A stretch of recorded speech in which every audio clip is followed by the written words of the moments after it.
pembeda antara laki-laki dan perempuan yang mempunyai perbedaan sifat dan perilaku yang tumbuh dan berkembang di kalangan masyarakat. Tidak semua masyarakat mengalami diskriminasi berdasarkan ras, namun kebanyakan masyarakat mengalami diskriminasi berdasarkan gender dalam kesenjangan hidup dan tingkatan yang berbeda-beda. Dibutuhkan waktu yang lama untuk mengubah ketidakadilan ini. Perempuan dan anak perempuan menanggung beban paling berat akibat ketidaksetaraan yang terjadi. Oleh sebab itu, kesetaraan gender merupakan persoalan pokok suatu tujuan pembangunan yang memiliki nilai tersendiri. Mempromosikan kesetaraan gender adalah bagian utama dari strategi pembangunan dalam rangka untuk memberdayakan masyarakat dari kemiskinan dan meningkatkan taraf hidup mereka. Kesetaraan gender tidak hanya penting dari sisi moralitas, keadilan, tetapi juga sangat penting dan relevan dari sisi ekonomi. Perempuan dan laki-laki memang berbeda, tetapi harus mempunyai hak, tanggung jawab, dan kesempatan yang setara. Hak untuk hidup secara terhormat, bebas dari rasa ketakutan, dan bebas menentukan pilihan hidup tidak hanya diperuntukkan bagi para laki-laki saja, namun perempuan juga mempunyai hak yang sama. Perempuan seringkali dianggap lemah dan hanya menjadi sosok pelengkap saja. Sosok perempuan yang berprestasi dan bisa menyeimbangkan antara keluarga dan karir menjadi sangat langka ditemukan. Data yang ada menunjukkan bahwa perempuan secara konsisten berada pada posisi yang lebih dirugikan daripada laki-laki. Banyak contoh dan kasus kesenjangan gender di berbagai sektor yang masih perlu diatasi. Pernikahan dini adalah suatu hal yang lazim di Indonesia, khususnya di daerah pedesaan. 13% dari perempuan Indonesia menikah di usia 15 sampai 19 tahun.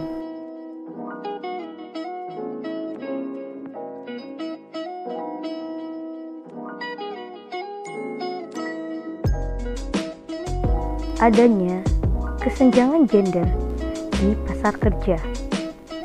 Segmentasi jenis kelamin angkatan kerja pada praktik penerimaan dan promosi karyawan bersifat diskriminatif atas dasar gender yang membuat perempuan terkonsentrasi dalam jumlah kecil sektor perekonomian.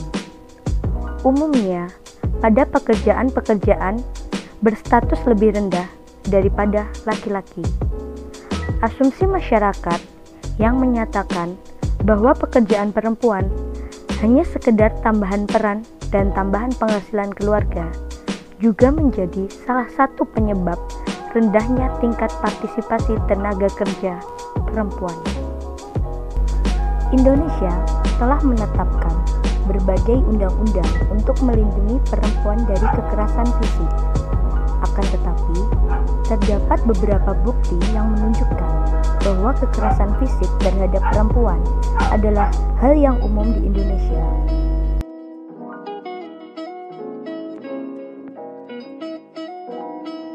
Hal itu umum ditemukan dalam kehidupan sehari-hari. Departemen Kesehatan Indonesia tahun 2004 menemukan bahwa 90% perempuan mengaku telah mengalami beberapa bentuk pelecehan seksual di tempat kerja. Perempuan tentunya tidak akan siap jika harus menanggung beban berat yang biasa ditanggung oleh laki-laki. Atau sebaliknya, laki-laki pun tidak akan bisa menyelesaikan semua tugas rutin rumah tangga yang biasa dikerjakan oleh perempuan. Posisi di masyarakat antara laki-laki dan perempuan harusnya sama. Perempuan tidak disubordinasi oleh laki-laki di masyarakat, walaupun mereka masih ada kasus di mana posisi perempuan tidak terlalu penting dalam masyarakat. Misalnya, perempuan tidak ikut andil dalam menentukan suatu kebijakan di desa. Perempuan tetap memiliki posisi penting di masyarakat untuk menentukan keputusan demi keadilan bagi perempuan maupun laki-laki. Perempuan wajib mendapatkan kesempatan pendidikan formal yang setinggi-tingginya.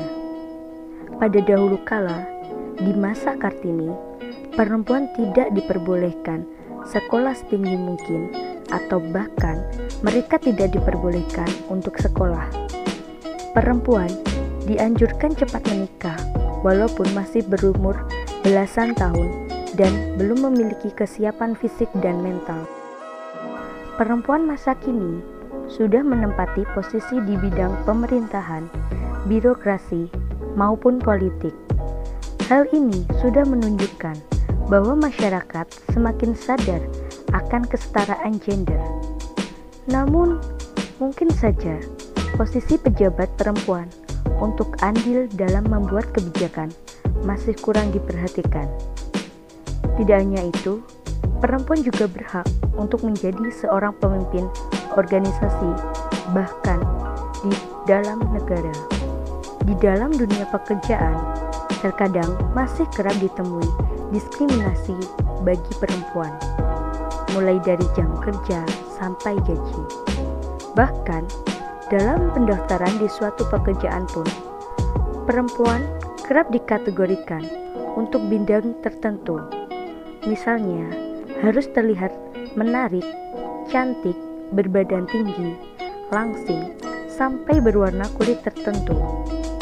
Untuk meraih kesetaraan gender di dunia pekerjaan, pemimpin perusahaan harus mengerti juga seksualitas pada manusia. Misalkan, perempuan yang sedang hamil diberi toleransi jam kerja atau cuti beberapa waktu sampai kondisinya memungkinkan untuk bekerja lagi. Bukan masalah beralasan jika diberi waktu cuti akan mengganggu produktivitas perusahaan. Pembangunan ekonomi membuka banyak jalan untuk meningkatkan kesetaraan gender dalam jangka panjang.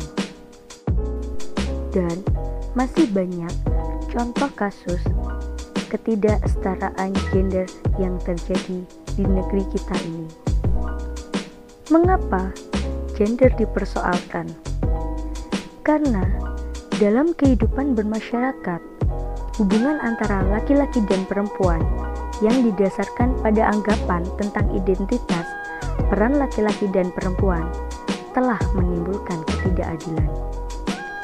Perempuan dan laki-laki bisa dan memang berbeda, tetapi harus mempunyai hak, tanggung jawab, serta kesempatan yang setara.